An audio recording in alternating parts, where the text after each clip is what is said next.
दर्शक भाई बहनों को नमस्कार, जय श्री कृष्ण, प्रणाम। किस घर से क्या विचार करना चाहिए, इससे पहले हमने आपको ये बता दिया। अब आपको एक और सूत्र बताना है। वो है क्या? आपके लग्न से लेकर 12 घरों तक के कारक ग्रह कौन से है? कौन देता है सुख, कौन देता है दुख, कौन देता है संसार में यश कीर्ति, ये सब यदि आप जान लेते हैं तो आपको बहुत ही सरल हो जाएगा कुंडली का फलादेश करना। चलिए हम चलते हैं, सबसे पहले लग्न के बारे में बात करते हैं। लग्न से आदमी के यश कीर्ति शरीर इत्यादि का पता तो लगता है, आकृति प्रकृति का भी पता चलता है। लग्न में बैठा हुआ कोई भी बुरा ग्रह इंसान के शारीरिक स्वास्थ्य को, इंसान के फेस को बिल्कुल कुरूप भी बना देता है। और यदि लग्न को अच्छे ग्रह देखते हैं तो बुरा ग्रह बैठा होने पर भी कोई को प्रभाव नहीं दिखाता। अब लग्न का कारक ग्रह कौन सा है? कारक का मतलब क्या होता है, पहले ये समझ लीजिए। कारक का मतलब होता है प्रॉपर्टी। जैसे मान लीजिए आप बंबई में रहते हैं, लेकिन एक घर आपका अहमदाबाद में बचपन से है। तो जो बचपन से आपका घर है वह आपको विरासत में मिला है। इसलिए लग्न सूर्य कारक यहाँ के हैं, अर्थात विरासत सूर्य की है। यहाँ कोई भी ग्रह बैठ सकता है, लेकिन कारकत्व विरासत सूर्य का ही यहाँ पर रहेगा। यदि सूर्य बढ़िया नहीं है तो क्या नुकसान होंगे हम आगे चर्चा करेंगे, परंतु अभी हम कारकत्व की चर्चा कर लेते हैं। लग्न का कारक सूर्य है। दूसरे भाव यानी धन भाव के कारक कौन है? देवगुरु बृहस्पति हैं। बैठे कोई भी हो वहां पर ग्रह, यदि आपके बृहस्पति खराब हो गए तो चाहे जितना धनेश बढ़िया हो पर धन नहीं रहेगा। इसलिए धन का कारक, परिवार कुटुंब का कारक बृहस्पति है। तीसरे घर के कारक मंगल और बुध हैं। तीसरे घर से छोटे भाई बहन मित्र, छोटी यात्राएं, पत्रकारिता इत्यादि, लेखन संपादन इत्यादि का विचार किया जाता है। अब मंगल यदि खराब हो गया तो व्यक्ति का व्यक्तित्व तो चाहे जितना बढ़िया हो, बल नहीं रहेगा, हिम्मती नहीं रहेगा। तीसरे घर के कारक मंगल और बुध हैं। चौथे घर के कारक चंद्रमा और शुक्र हैं। मूलतः चंद्रमा की संपत्ति है। अब यहां बैठे कोई भी ग्रह, अगर बुरा ग्रह बैठ गया चौथे घर में तो मां का सुख, वाहन का सुख विनष्ट करेगा, रात की नींद विनाश करेगा, दिन का चैन विनाश करेगा। यदि यहां चंद्रमा शुक्र बैठे हैं तो किसी भी व्यक्ति के पास अगर कुंडली में ऐसे ग्रह हैं तो उसके पास भौतिक जगत के समस्त सुख, भौतिक सुख होंगे, लग्जरीज लाइफ होगी उसकी। पांचवें घर के कारक देवगुरु बृहस्पति है। पांचवें घर से विचार किया जाता है पुत्र का, पेट का, देवत्व का, ईश्वर और इष्ट का। पांचवा घर बड़ा महत्वपूर्ण है। ये समझ लीजिए कि ये उपासना का सफलतम घर है।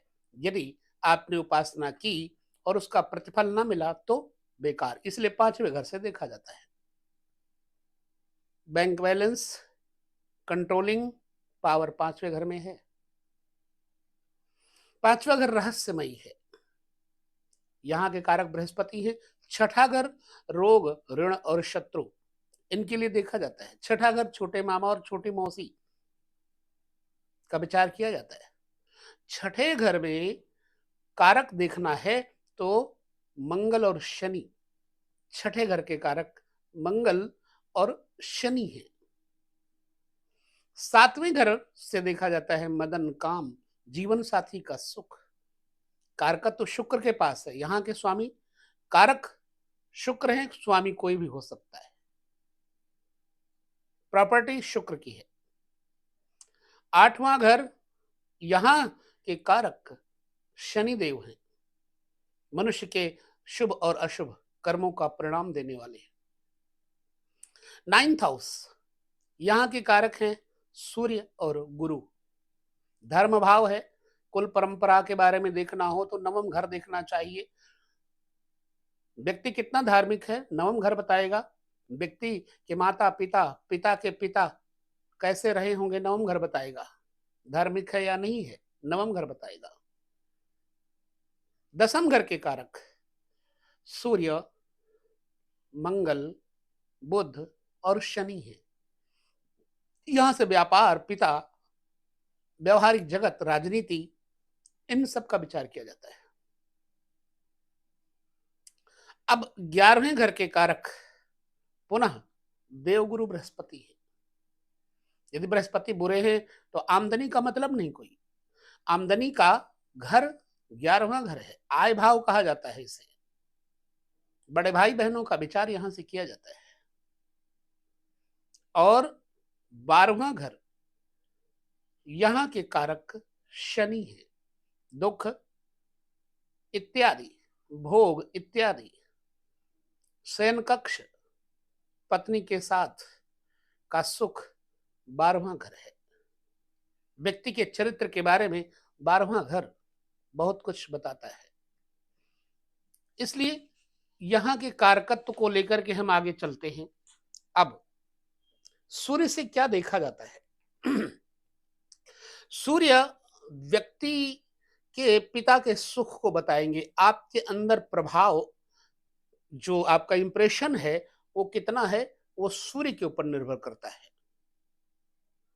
ऊर्जा कितनी, एनर्जी कितनी है, ये सूर्य बताते हैं। जितना अच्छा सूर्य होगा आपकी जन्म कुंडली में, उतना एनर्जी होगी आपके पास, पिता का सुख होगा। चंद्रमा से मन की एकाग्रता और मां का सुख देखा जाता है। इसलिए चंद्रमा मां और मन का कारक है। सूर्य पिता, प्रभाव और ऊर्जा का कारक है। मंगल भाई और आपके पास सामर्थ्य कितना है, साहस कितना है, ये मंगल बताते हैं। इसलिए साहस का और भाई का कारक मंगल है। बुध व्यवसाय, वाणी और शिक्षा का कारक है। जिस व्यक्ति का बुध अच्छा है उस व्यक्ति के जीवन में किसी भी तरह का व्यापार सफल हो जाएगा। इसलिए बुध से व्यापार, वाणी और शिक्षा देखी जाती है। बृहस्पति से किन बातों का चिंतन किया जाता है?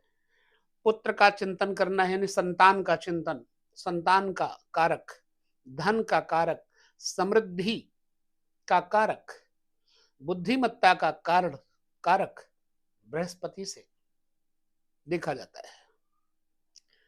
शुक्र खास तौर से विवाह, भौतिक लग्जरियस लाइफ, सुख और आनंद इत्यादि का विचार शुक्र से किया जाता है।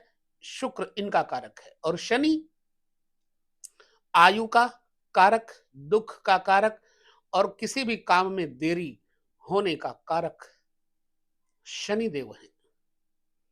राहु खास तौर से मामा पक्ष से संबंधों के बारे में, बुराइयां कितनी हैं, अच्छाइयां कितनी हो बताएंगे। केतु पिता पक्ष यानी दादा पक्ष के बारे में बताएंगे। अब आपको मैंने कारकों की चर्चा का वीडियो छोटे से उसमें दिया, कैसा लगा हमें समझाई बताइएगा। और ज्यादा कुछ सीखने के लिए आपको धीरे धीरे अगले टॉपिक पर हम लेकर चलेंगे। तब तक नमस्कार, जय श्री कृष्ण, प्रणाम।